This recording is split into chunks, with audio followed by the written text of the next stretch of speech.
로마서 12장 1절 2절 말씀을 통하여서 우리 남전도의 모든 회원들과 또한 성도님들에게 크신 은혜가 있기를 간절히 소망합니다. 저는 한국교회를 생각할 때마다 많은 아쉬움들이 분명히 있는 건 사실이지만 그 중에서도 가장 아쉬운 부분이 잘 가르쳐지지 않았다라는 생각이 많이 듭니다. 한국교회에서는 주로 이렇게 가르쳤습니다.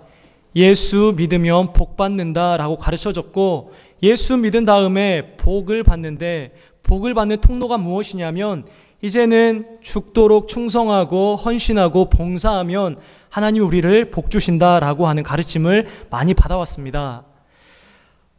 우리가 중생하고 회심하고 그 다음에 바로 성화로 나아갈 것이 아니라 중생, 회심, 그 다음에 우리의 삶의 문제, 특별히 우리가 복받는 문제에 있어서 충성, 헌신, 봉사 이런 쪽으로 갔기 때문에 참으로 우리의 심령이 참으로 척박하고 또한 우리의 신앙생활이 퍽퍽하지 않나라는 생각을 해보게 됩니다.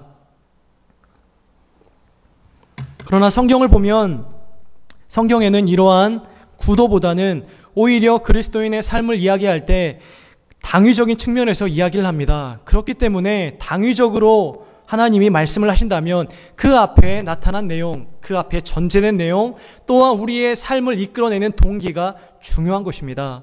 그렇기 때문에 로마서 12장 1절에서 가장 중요한 말씀은 그러므로입니다. 그러므로 이제는 마땅히 우리가 이렇게 살아가야 된다. 에베소서 4장에도 보면 그러므로 우리는 이렇게 살아가야 된다라고 하면서 가정의 문제, 교회의 문제, 또한 우리의 영적인 모든 전쟁, 이러한 부분들까지 다루고 있습니다. 그렇기 때문에 우리는 그러므로 앞에 있는 내용을 잘 알아야 되고, 그렇게 하나님께서 알려주신 그 내용을 머리로서만 아는 것이 아니라 우리의 온 몸 가운데, 우리의 전인 가운데에 온전히 체화시켜서 마땅히 이제는 이러한 삶을 살아내야 되는 것입니다. 그렇다면 로마서 12장 전에 나타난 내용은 무엇입니까? 특별히 로마서 1장 18절부터 나타나는 구원의 방대한 진술, 복음의 내용들이 나타나는데 그것의 핵심은 복음입니다. 그리고 그 복음이 우리에게 적용되었을 때는 중생, 회심 이렇게 이야기할 수도 있지만 외형적으로 나타나는 표는 세례입니다. 세례가 그렇게 중요합니다. 특별히 고대 교회 같은 경우에는 세 개의 공간이 있었습니다. 첫 번째 공간은 세례 교육을 받는 공간이었습니다. 이 공간에서는 3년 정도 세례 교육을 받습니다. 우리가 믿는 바 하나님이 누구이시고 우리의 신앙은 어떻게 되며 또한 우리의 종말은 어떻게 되는지 3년 동안 세례 교육을 받았던 것입니다. 그리고 그 중간에 어떤 것이 있냐면 세례조라는 것이 있습니다.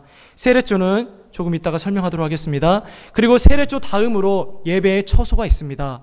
이렇게 세 개의 공간으로 되어 있는데 중간에 있는 세례조라는 것은 이렇게 되어 있습니다. 한 2m 정도의 깊이로 파진 웅덩이가 있습니다. 그 웅덩이를 위에서 보면 어떤 것들은 팔각형으로 되어 있고 어떤 것들은 원형으로 되어 있는데 그 팔각형이든 원형이든 앞쪽으로 뒤쪽으로 계단이 있습니다. 그리고 그 위에는 2m가량의 구덩 위에 물이 가득 차 있습니다. 3년 정도의 세례 교육을 받은 사람이 이제는 예배의 처소로 나아가기 위하여서 그 계단을 걸어서 물속에 깊이 잠기고 그 다음에 다시 계단을 오르면서 예배의 처소로 들어가는 세례조가 고대 교회 가운데 있었습니다. 그렇기 때문에 우리의 구원에 있어서 외형적으로 드러난 표인 이 세례는 너무 중요했던 것입니다. 세례조가 무엇을 의미하겠습니까? 예수 그리스도와 함께 죽고 예수 그리스도와 함께 산다. 그 의미가 우리의 눈으로 보여졌던 것입니다. 그래서 세례나 성찬은 눈에 보이는 말씀입니다. 그것을 보고 있는 성도들은 은혜에 잠기게 됩니다. 예배 처소 가운데 있는 사람들은 그렇지, 내가 예수 그리스도를 알지 못하다가 예수 그리스도와 함께 죽고 함께 살아나는 경험이 있음으로 말미암아 내가 이곳에서 하나님을 예배하고 경배하지, 이런 생각을 하게 되었고, 세례조 바깥에 있는 세례 교육을 받은 사람들은 그 세례조를 보면서 나도 예수 그리스도를 믿고 다시 부활에 참여하고 예배에 나아가고 싶다라는 동기부여와 그러한 마음을 갖게 되었던 것입니다.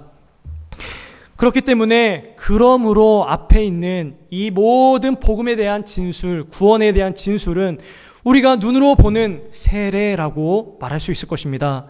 여러분은 진정으로 세례 받으셨습니까? 진정으로 중생하셨습니까? 진정으로 회심하셨습니까? 한국 교회에는 중생하지 않고 회심하지 않고 교회만 다니는 사람들이 정말 많습니다. 그렇기 때문에 교회 안에 여러 가지 문제들이 일어나는 것이고 전혀 은혜가 없이 봉사나 충성이나 헌신을 감당할 때에도 자신의 주장대로 자신의 혈기대로 해가는 것들을 볼 수 있습니다. 주님의 일들은 그렇게 해가는 것이 아닙니다. 주님과 함께 십자가 지는 마음으로 또한 주님과 함께 자기를 부인해 가면서 주님의 일들을 하는 것입니다. 그러나 중생하지 않은 사람, 회심하지 않은 사람들은 그것이 무엇인지 몰라요. 영적인 세계가 있는 것도 알지 못합니다. 어떻게 주님을 섬겨야 되는지 모릅니다. 그냥 섬기면 섬기는구나. 나왔는데 무슨 잔소리가 그렇게 많나? 이렇게 생각하면서 섬기게 됩니다. 그러나 주님의 일들은 그렇게 행하는 것이 아닙니다. 오늘 말씀을 보겠습니다. 오늘 말씀에는 이렇게 나타납니다. 그러므로 형제들아 내가 하나님의 모든 자비하심으로 너희를 권하노니 라고 이야기를 하고 있습니다. 명령은 아니지만 사도 바울이 복음에 대하여서 로마 교회 성도들을 향해 진술한 다음에 이제는 내가 너희에게 주의 자비하심으로 권면한다. 주님의 자비하심으로 권면하는데 너희는 제발 이렇게 살아야 된다. 왜냐하면 우리 주 예수 그리스도께서 너를 위하여서 십자가에 못 박혀 돌아가셨기 때문이다 라고 하면서 이렇게 이야기를 하는 것입니다. 그 권면의 내용이 무엇입니까? 너희 몸을 하나님이 기뻐하시는 거룩한 산 제물로 드리라, 이것입니다. 여기서 몸이라고 하는 것은 소마라고 하는 헬라어인데 우리의 물리적이고 육체적인 몸을 가리키는 것이 아니라 전인을 가리킵니다. 우리의 육체만 하나님을 섬기는 것이 아니라 우리의 육체와 우리의 영혼과 우리의 전인이 하나님께 헌신되어서 하나님을 섬기는 것입니다. 그렇기 때문에 한국교회에서 잘못 가르쳐졌던 예수 믿고 그 다음에 충성, 봉사, 헌신으로 나아가는 것이 아니라 예수 믿고 전인이 하나님 앞에 온전히 헌신되어 하나님을 섬기는 성화를 이야기하고 있는 것입니다. 우리는 하나님께 물론 봉사하고 충성하고 헌신하지만 우리 자신이 빠진 채 봉사만 있고 우리 자신이 빠진 채 충성만 있고 우리 자신이 빠진 채 헌신만 있는 그러한 삶을 요청받지 않습니다. 성경에서는 우리 전체가 하나님께 온전히 드려져서 우리 전체가 하나님께 충성하고 우리 전체가 하나님께 헌신하고 봉사할 것을 요청받습니다. 소마라는 단어는 그러한 의미를 가지고 있습니다. 그 다음에 나오는 것이 무엇입니까? 너희 몸을 거룩한 제물로 드려라 라는 것입니다. 기본적으로는 드려지는 것입니다. 우리 자신이 드려지는 것입니다. 우리가 예수 그리스도와 함께 죽고 함께 살아났을 때에 우리라는 것은 없습니다. 나의 아상, 나의 존재 이런 것 없습니다. 이제는 우리가 우리의 것이 아니요 우리의 좋으신 그리스도 예수의 것이다 라고 하는 정신만 있는 것입니다. 이제는 자기 자신을 주장하려고 하는 그 모든 것들은 깨뜨려 버려야 할 것이고 또한 무너뜨려 버려야 할 것이고 싸워야 할 것이고 이러한 것들로 존재하는 것이지 나라는 것 또한 나의 생각이라는 것 또한 나의 이기적인 욕망이라는 것 기본적으로 없습니다. 이러한 것을 다 예수 그리스도의 십자가에 못 박은 사람들이 바로 회심한 사람들이요 중생한 사람들이요 예수 그리스도의 십자가를 바로 만난 사람들입니다. 기본적으로 헌신입니다. 마치 레위기에서 소제를 드릴 때에 다 빻아서 드리지 않습니까? 전적으로 빻아서 드려지는 그러한 헌신, 그러한 성화가 바로 우리라는 것입니다. 우리는 하나님께 다 드려졌습니다. 우리의 시간, 우리의 물질, 우리의 생명, 우리의 모든 것 하나님께 다 드려졌습니다.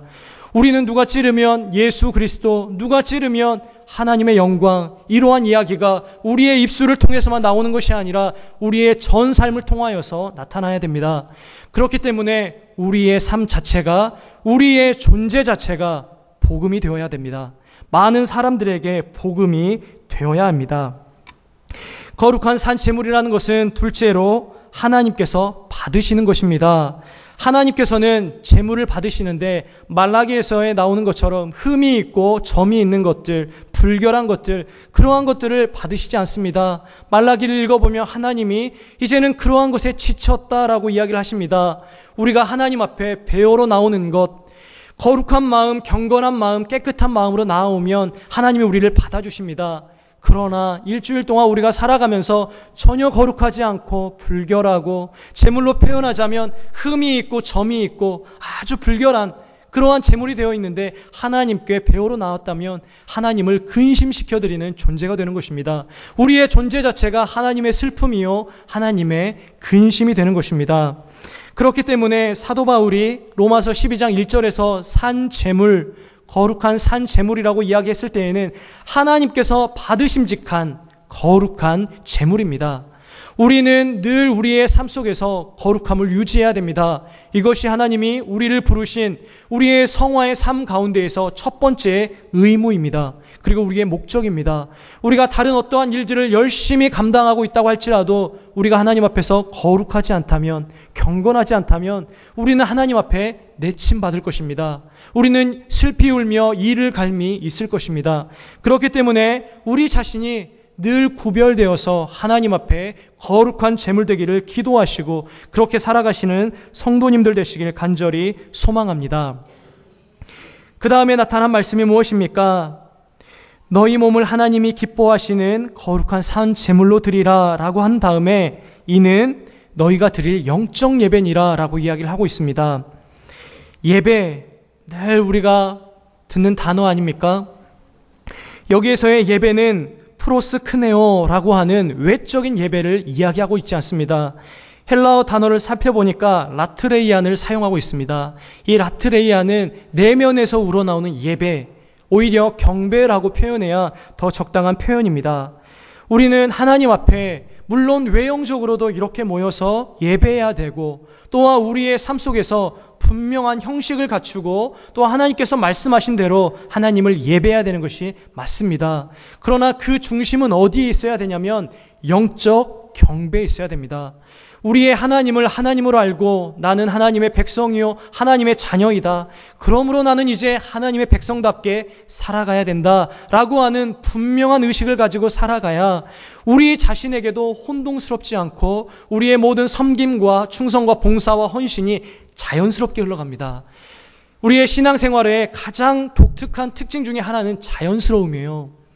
우리는 부자연스러움 가운데 어떤 목표를 향하여서 하나님을 섬기는 것이 아니라 하나님이 우리를 구원하여 주시고 하나님이 우리의 하나님이시기 때문에 자연스럽게 마치 아버지가 자녀를 사랑하듯이 자녀가 아버지를 사랑하고 공경하듯이 그렇게 섬겨가는 것입니다. 우리가 거룩한 산 제물로 하나님 앞에 드려지고 헌신되어졌을 때 이것이 바로 하나님께서 받으심직한 영적 예배라는 것입니다. 영적 예배라고 하니까 고상한 어떤 표현인 것 같고, 또한 다른 사람들은 여기에 신비적인 어떤 예배가 있나 보다라고 생각하는데, 영적이라는 말도 합리적인 어떤 이성적인 이러한 단어입니다. 분명한 우리의 대상, 또한 예배의 방법, 또한 예배의 자세, 태도, 이러한 것을 분명히 인식하고, 아, 그분이 나의 하나님이시구나, 그분이 나에게 이러한 축복을 주셨구나, 은혜를 베풀어 주셨구나, 그러므로 내가 이제 하나님께 이렇게 살아가야겠다, 분명한 의식을 가지고 살아가는 것입니다. 그래서 그 뒤에 있는 2절 말씀이 우리에게는 실제적으로 적용될 것입니다. 1절에서 2절 사이에는 그리고라고 하는 접속사로 연결되어 있습니다. 아쉽게도 우리 성경에는 빠져 있지만 그리고라고 하는 그 단어가 원문에는 나타나 있습니다. 우리 2절 말씀 함께 읽어보도록 하겠습니다. 시작.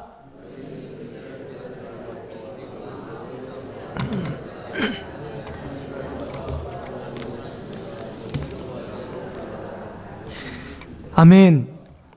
여기에 보면 이 세대를 본받지 말고 라고 나타납니다. 우리는 이 세상과 같은 모양을 우리에게 전혀 답습해서는 안 됩니다. 예전에 우리가 살아왔던 죽음의 행실의 방식들, 그 모양들, 또한 세상 사람들이 넓은 길로 가는 그 모양들, 우리 안에서는 지속적으로 벗어버려야 되고, 또한 그 가운데서 벗어버릴 뿐만 아니라 새로운 사람의 모습으로, 새로운 사람의 모양으로 우리 자신을 채워가야 합니다. 그런데 그 일들이 참으로 어렵습니다. 참으로 어렵기 때문에 사도 바울이 권면하는 거 아니겠습니까? 어떻게 권면하냐면 이 세대를 본받지 말고 오직 마음을 새롭게 함으로 변화를 받아야 된다라고 이야기를 하고 있습니다. 우리는 우리의 습관 하나, 우리의 행동 하나 바꾸기에도 정말 연약한 사람입니다.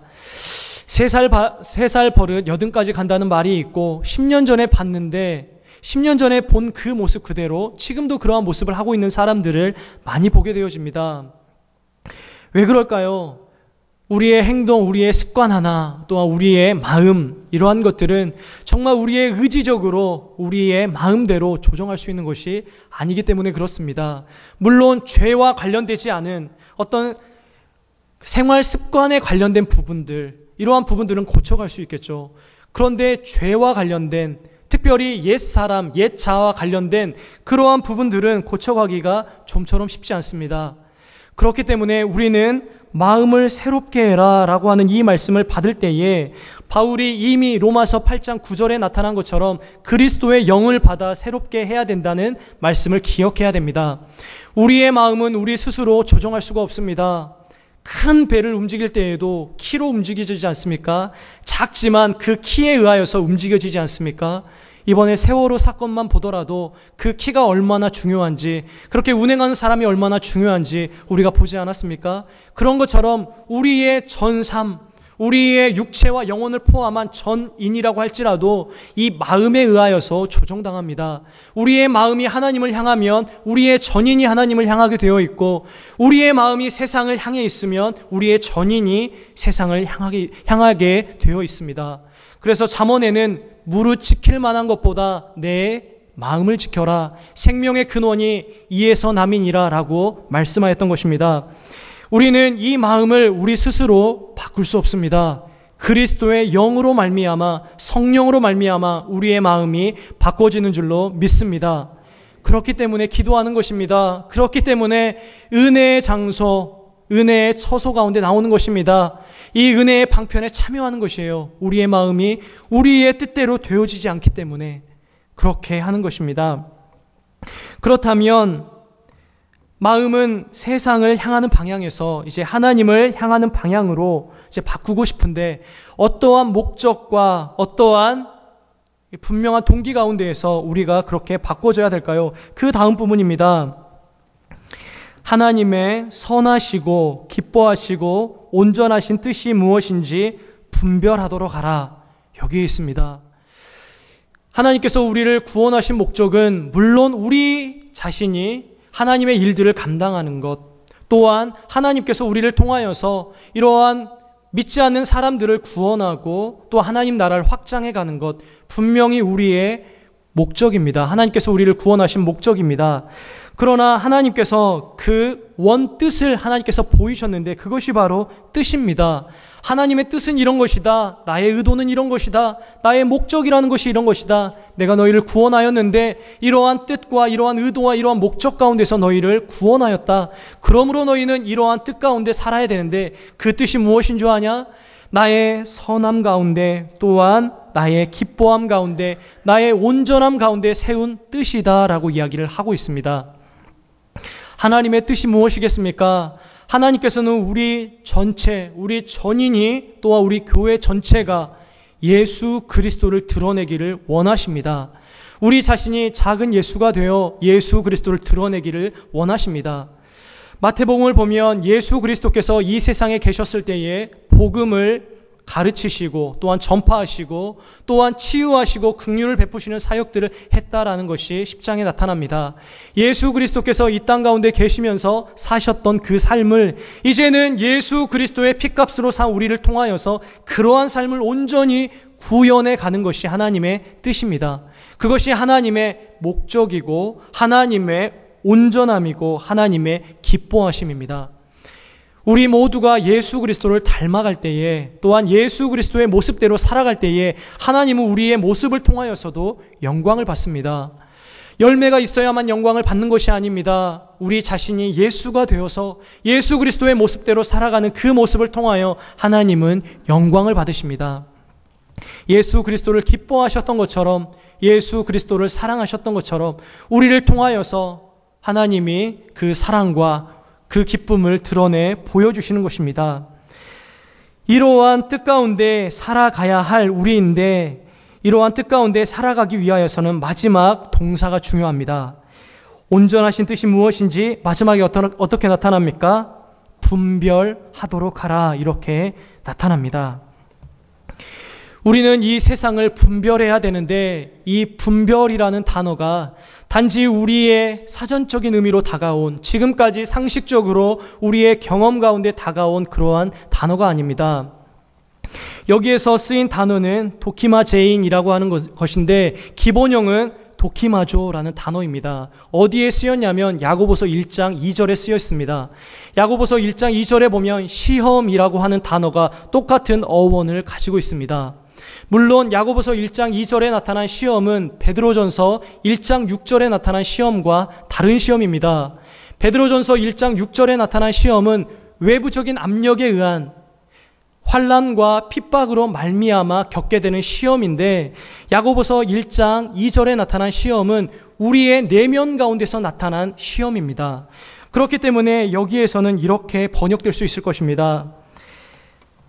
무엇인지 시험하여 증명하라 라고 이렇게 번역할 수 있을 것입니다.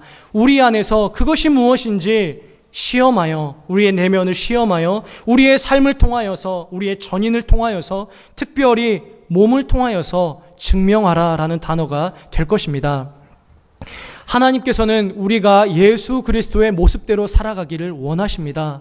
온전히 헌신되어지고 또한 온전히 거룩한 제물로 하나님께서 받으심직한 그러한 거룩함을 유지하고 예수 그리스도의 모습대로 살아갈 것을 하나님이 우리에게 요청하십니다. 그것도 하나님이 강제적으로 명령하시면서 그렇게 하나님이 요구하시는 것이 아니라 자발적으로, 또한 우리 안에서 기뻐하는 마음을 가지고 그렇게 살아가기를 원하십니다.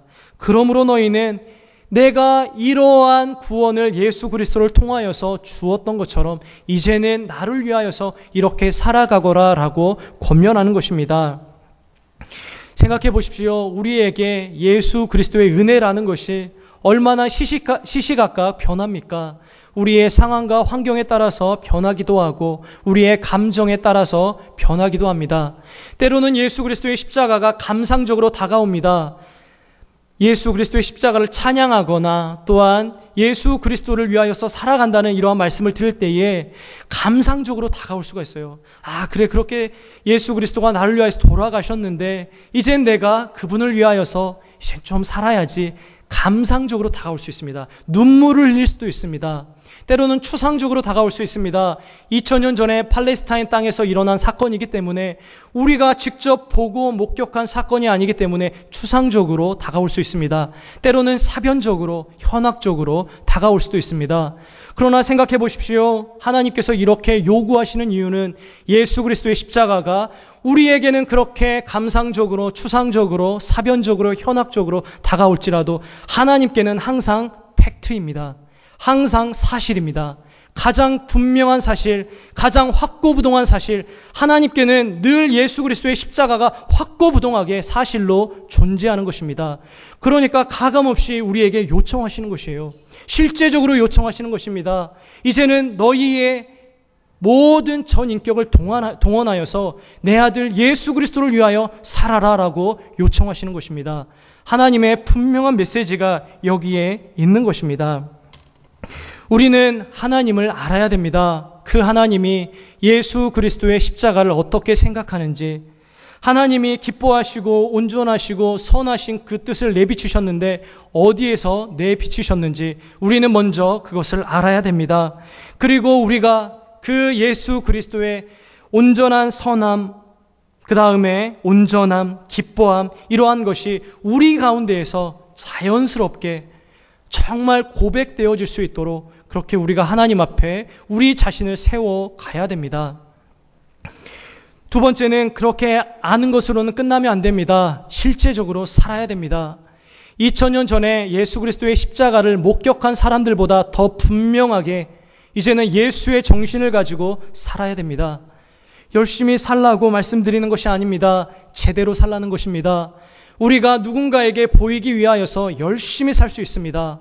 그러나 제대로 사는 것은 하나님만 아십니다. 우리는 예수 그리스도의 십자가를 아는 사람들답게 이제는 제대로 예수 그리스도의 정신을 가지고 살아야 됩니다. 하나님께서 우리를 구원하신 목적, 예수 그리스도를 보내신 목적, 특별히 바울이 로마서 11장까지 진술한 복음의 내용을 아는 사람답게 살아야 되는 것입니다. 이 말씀은 굳이 남전도의 헌신 예배이기 때문에 드리는 말씀이 아닙니다. 우리 남전도의 회원님들은 이 말씀을 늘 마음에 새겨야 하겠지만 온 성도들이 하나님의 말씀을 하나님의 말씀으로 받고 하나님을 하나님의 위치에, 우리는 우리의 위치에서 하나님도 기쁘시게 하며 또한 우리도 기뻐하는 이 삶을 온전히 살아가게 되시는 우리 귀한 아영교회 성도님들 되시길 간절히 소망합니다. 우리 함께 기도하도록 하겠습니다.